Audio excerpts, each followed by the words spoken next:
The worst part wasn't discovering my wife had cheated for 7 years. It was realizing she'd been kissing me goodbye every morning like nothing was wrong, while I built a future that only existed in my head. I thought betrayal would sound loud. Instead, it arrived in complete silence. My name is Daniel, and until I turned 38, I believed I had won life's lottery. I had a steady career, a beautiful home outside Denver, and a wife named Rachel who made everyone believe we were the perfect couple. Honestly, I believed it too. Rachel and I met at a friend's 4th of July barbecue. She laughed at one of my terrible jokes, stole my sunglasses, and refused to give them back until I asked her on a date. That confidence drew me in immediately, and I never looked back. We married 3 years later. Every anniversary became another reminder of how lucky I felt. We traveled whenever we could, adopted a golden retriever named Cooper, and spent lazy Sundays making pancakes while arguing over old movies. Nothing about our life looked broken. Friends called us relationship goals. My parents adored Rachel, and her family treated me like their own son. We weren't rich, but we were comfortable, and every paycheck felt like another brick laid into the life we were building together. Looking back now, the first warning sign seemed almost laughably small. Rachel suddenly became protective of her phone. She used to leave it anywhere in the house, but one day it never left her hand, not even during dinner. When I joked about her becoming secretive, she smiled and blamed work. She'd recently been promoted, and I wanted to support her. I convinced myself successful people deserved privacy. Love has a strange way of explaining away uncomfortable questions. Then came the late meetings. They started once a month, then every week.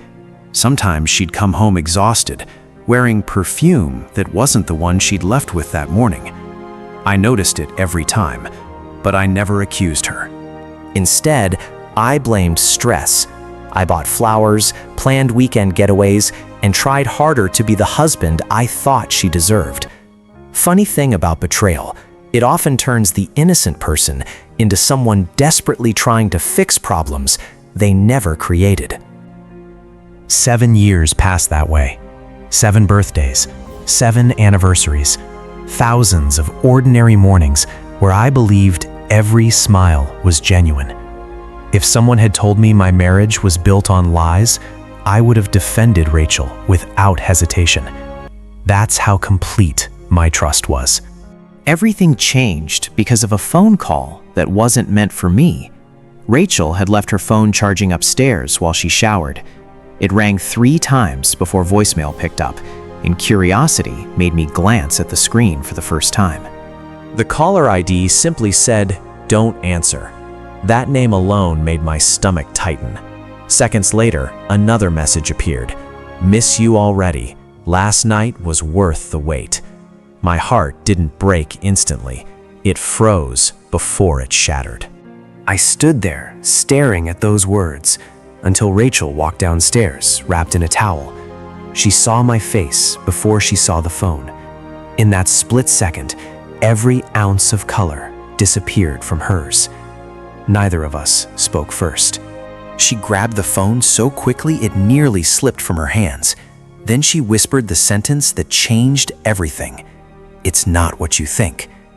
I wish she'd yelled or denied it harder, because those 6 words sounded rehearsed. I asked one question: "Who is he?" She looked at the floor for nearly a minute before answering. "Someone from work." I expected anger to explode inside me, but all I felt was a terrifying calm. The next question hurt even more. "How long?" Rachel closed her eyes and quietly said, 7 years. I actually laughed because my brain refused to believe it. 7 months would have destroyed me. 7 years didn't even sound like a real number. She confessed they'd started shortly after her promotion. What began as flirting became lunch dates, then hotel rooms, then a second relationship running parallel to our marriage. Somehow, she'd balanced birthdays with him and anniversaries with me without missing a beat. I asked if she'd ever loved me. Tears rolled down her face as she nodded yes. That answer somehow hurt more than if she'd admitted she never cared. Loving someone while betraying them every day felt impossible to understand.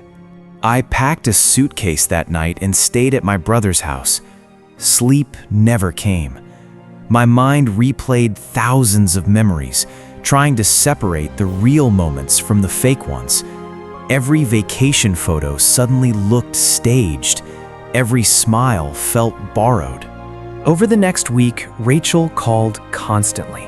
Sometimes she cried, sometimes she begged, sometimes she blamed herself so harshly that I almost pitied her.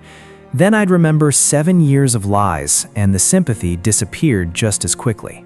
Friends began hearing rumors before I told anyone. Apparently, her coworker wasn't exactly hiding the affair. Several people suspected something for years, but assumed I already knew. That realization embarrassed me more than I care to admit. Divorce papers were filed a month later. Rachel insisted she wanted another chance, but trust isn't a light switch. Once it's gone, no apology flips it back on. I wasn't ending the marriage because she made one mistake. She made thousands. Then life took an unexpected turn. Rachel's affair partner left his wife after my divorce became official. According to mutual friends, Rachel believed they'd finally have the happy ending she'd sacrificed everything to reach. She moved into his apartment within weeks. I tried not to care. I focused on rebuilding my own life instead. Therapy helped. Running helped more. Every mile reminded me I was moving forward, while the past slowly lost its grip around my throat. About 8 months later, I ran into Rachel's older sister at a grocery store. She hesitated before asking if I'd heard what happened. I hadn't. The expression on her face told me whatever came next wasn't good. Rachel's new boyfriend had been cheating on her almost the entire time they lived together. Not with one woman, with several.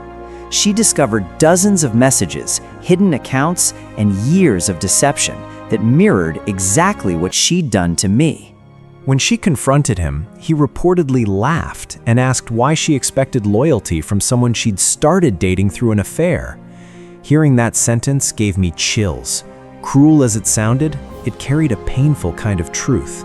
A few weeks later, Rachel called from an unfamiliar number.